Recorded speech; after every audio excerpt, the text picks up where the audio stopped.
Well guys, today's a bittersweet day. Today, we're going to be replacing my editing workstation. Now this thing has been with me since pretty much the beginning of this era of the channel.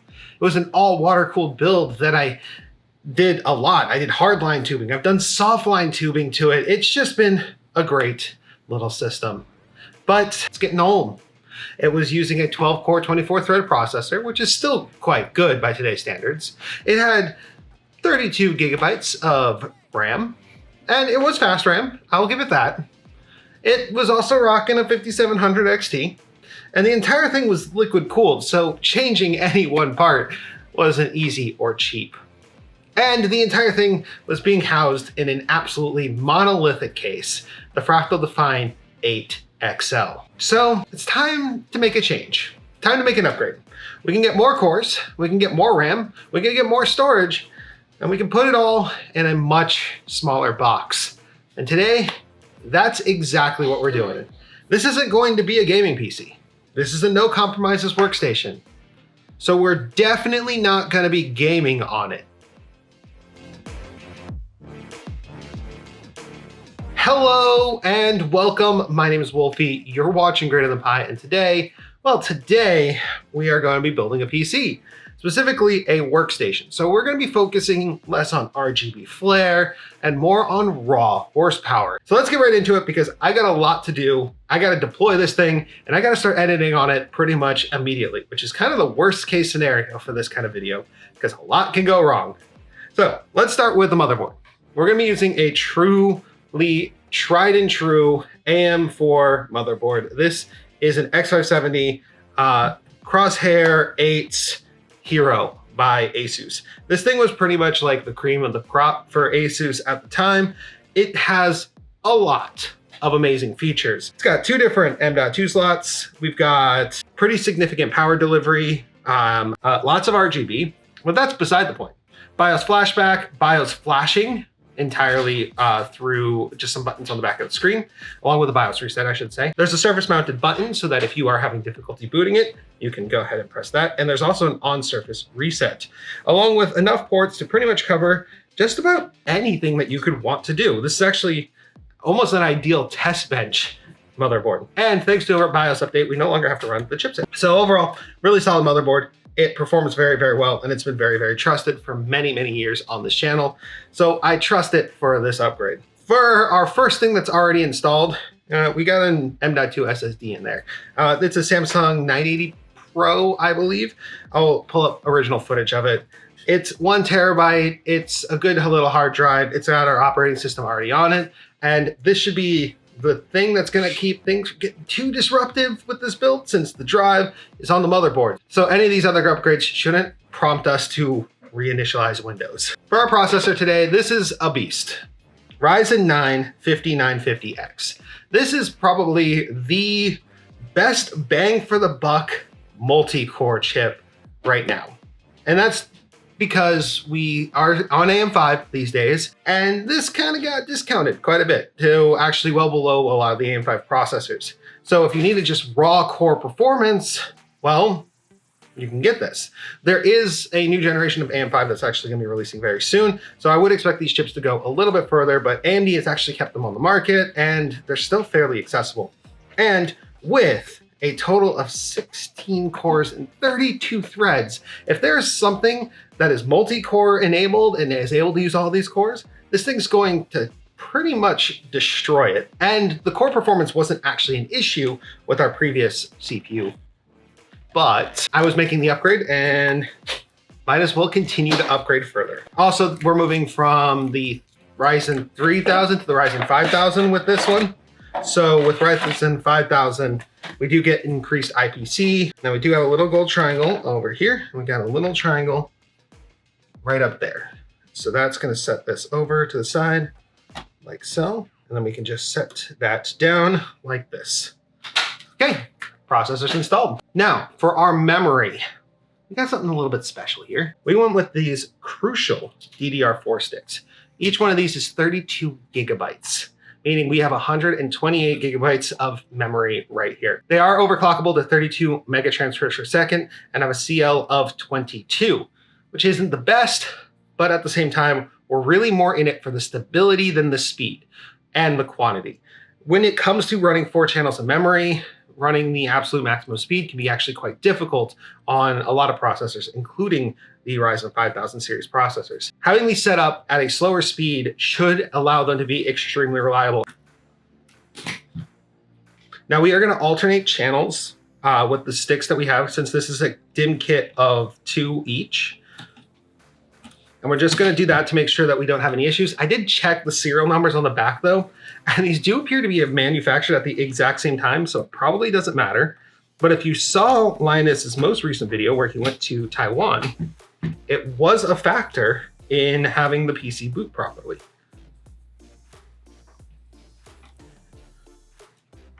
Now these are low profile as well, which is actually kind of nice. You can see that they sit very, very low here on the actual motherboard, meaning that our cooler shouldn't have any issues. Which, speaking of our cooler, that's going to get installed next, and that is the Noctua NHD15. This is the GOAT of coolers. It's just a big, honking, heavy metal cooler. But at the same time, it is it is the best of all of the coolers that have come out by Noctua. And, well, it's so good that it took them several years to make a new one. There's a new one out on the market, but today's is going to focus on the old Chromax variation, which we'll put on some thermal paste. We'll set it down like that. And look at that. Our memory has so little clearance issues, I might have to dig out the other fan. Now, we are going to do something a little bit weird with our fans. We're actually going to reverse their blades. And the reason we're doing that, in our configuration of case, we are going to want to actually pull air from the back of it, because the air in the front is going to be obstructed slightly by the inclusion of the power supply in the front. It's one of the challenges of having this style of case. Motherboard's all set up. Now let's get the actual case ready to go. All right, right here we got our D41 by Jonsbo. This case is compact ATX. We did a video about it recently. This is part of a growing trend that I am very much enjoying, of minimizing the amount of wasted space in computer cases. So for this one, you can see the PSU shroud's on its side, which is interesting. And there's already a PSU there.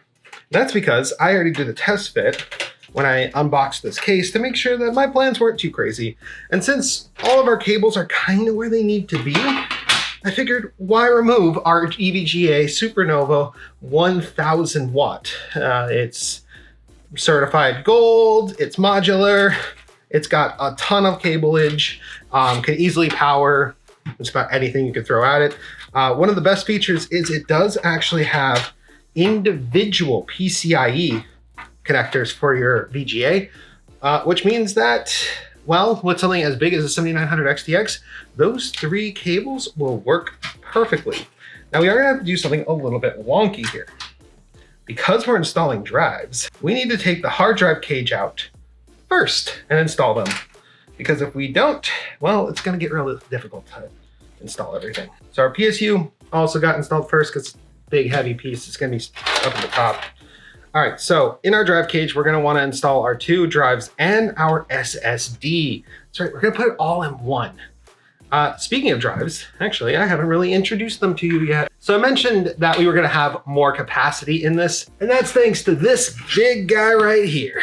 This is 12 terabytes of a Barracuda Pro. There are 2 of these that we're gonna be putting in, giving us a total of 24 terabytes of storage. We're also gonna be throwing a WD Blue, which will be our SSD storage, along with the 1 terabyte SSD that's already installed for the OS. That brings the total amount of storage in this system to 27 terabytes. Admittedly, this is kind of the weirdest thing I've had to do with hard drives ever. I'm installing all of them into this one unit. This is crazy. This is 25 terabytes. This part wasn't that expensive considering that these drives would have been like almost $300 a couple years ago. Now let's get these inside the case. All right, now we can get our motherboard in here. And best practice is always to run the CPU pins before you actually install your motherboard. Now the moment of truth. Will she fit with the full-size Noctua cooler? Or will I have to take off one of the fans? Only way to test this, it looks like it's gonna fit. It's resting on all of our standoffs. We are resting on standoffs. Moment of truth. Can we close the side panel with it on?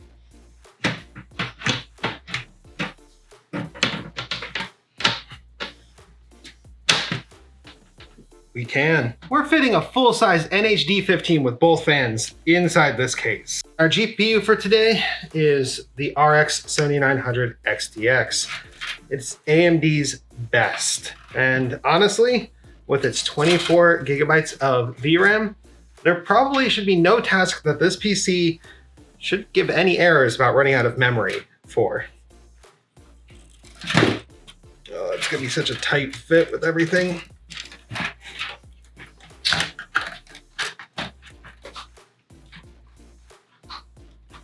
We have an HD60 Pro, a 4K 60 Pro, and a Sound Blaster AE7. How I'm fitting all of these into one case, I'm not entirely sure, but it's working. Now, this will actually hinder the performance of our GPU ever so slightly, but since this is a workstation, it's not gonna be that big of a deal. Since we are going to end up affecting the bifurcation on one of these slots, and it's specifically going to be the one for this 4K 60. Okay, and the last thing to do is going to be to install a couple of fans.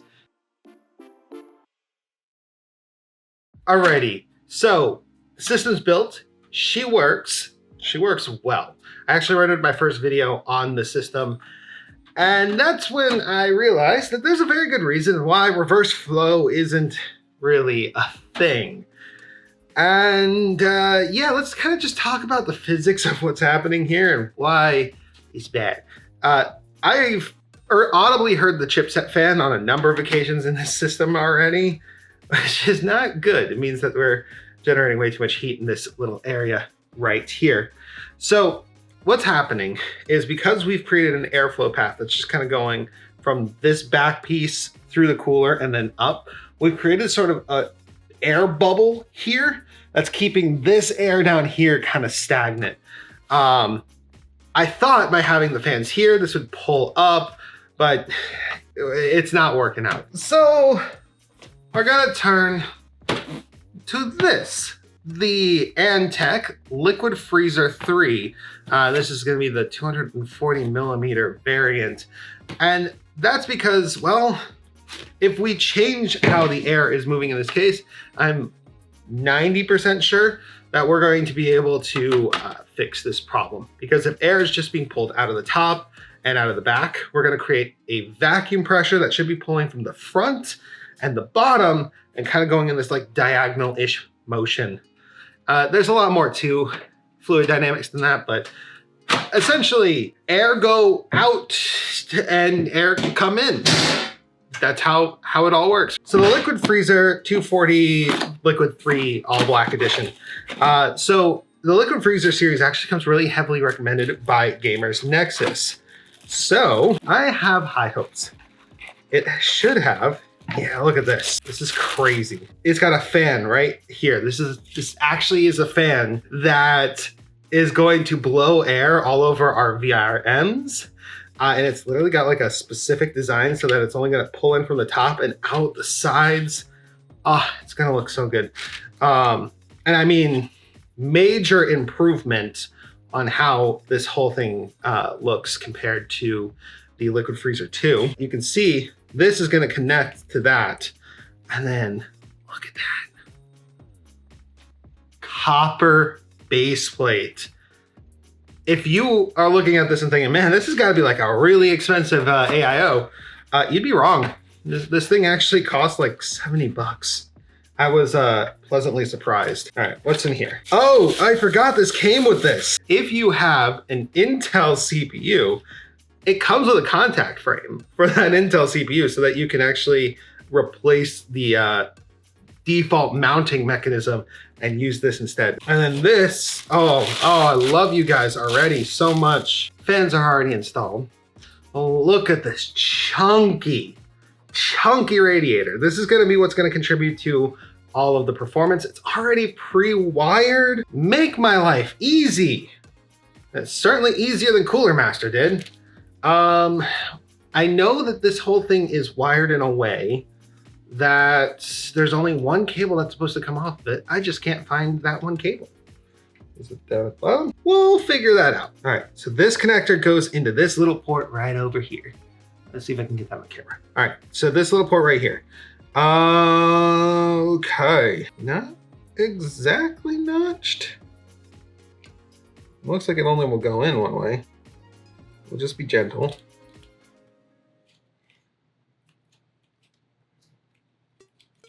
All right, that fits in nice and snug.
I've been using this PC for a little while now, and I gotta say, it's quite an upgrade. Getting a little bit of an older generation definitely does improve the performance, especially if you're trying to do performance-heavy tasks.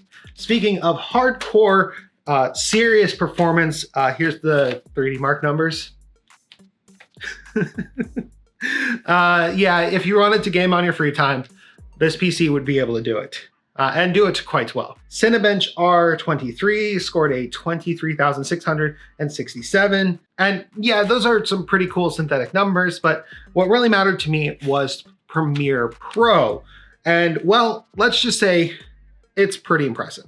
Premiere Pro running a 4K project. This is one that I had already edited and uploaded, so it was 4K footage that it had adjustment layers, it had audio files for music and background music, it had audio rendering and processing, it had pretty much everything that I could possibly throw into a video, and it was able to open that up within 30 seconds, which is actually pretty fast. That's 30 seconds between opening a project to scrubbing timeline, which is pretty good. And then when it came to rendering, it actually only took 4 minutes and 50 seconds for a 15-minute 4K video with all of those effects on it, which again, pretty good, especially because that probably would have taken around 10-ish minutes on my prior PC. So it's almost twice as fast. And then there are things that's really hard to quantify, but like how stable the whole thing is, having the extra RAM really does help Premiere a lot. And it helps it in ways I didn't really expect. So we didn't experience any crashing with the newest versions of Premiere Pro. And we were able to process the audio so much faster because there was just something in the old one that used to take so much longer.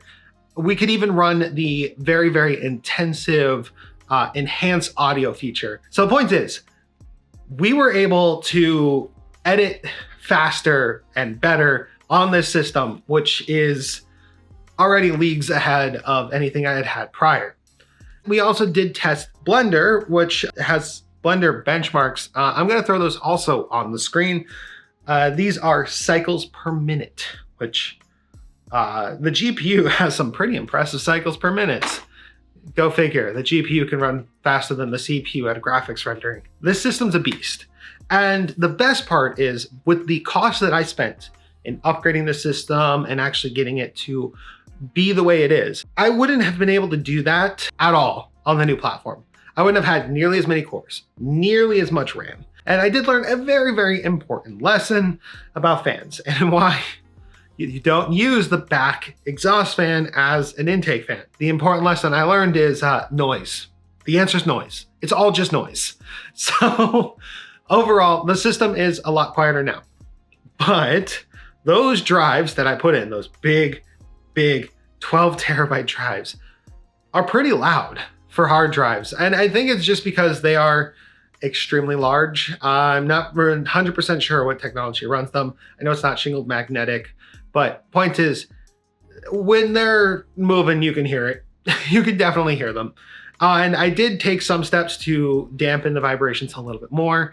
And I did look into possibly changing the arrangement of the drives a little bit. There are holes on the bottom that indicate that you could mount them to the bottom of the case instead of mounting them into the drive cage. There is a possibility that I will do that. It's just haven't had time to really investigate further. And that could actually help with some of the cable bulge that we're dealing with as well. The case itself, pretty easy to work in, and the AIO cooler that we added is actually pretty crazy for the price. It's good. It's better than the Cooler Master cooler that I unboxed separately and haven't even released a video on yet. And being a blackout PC is also kind of cool. It's very stealth, not very flashy, unlike the rest of my setup. But it doesn't have to be, because there's a gaming PC right there with RGB. So point is, it looks good. And honestly, like the whole setup together, like the two PCs on the side, the way that we have everything, I really like it. It's a very conducive for productivity, and having my capture cards plugged in literally without having to go across anything or underneath any desk to change it around, it's just great. So overall, huge upgrade for us. We can now work with 4K footage a lot easier, to the point that all of our videos are in 4K. We're going forward, we're gonna have all 4K. So the point is, we're doing it, and it's awesome, and it works. And I appreciate you for watching to the end of this video. Thank you so much.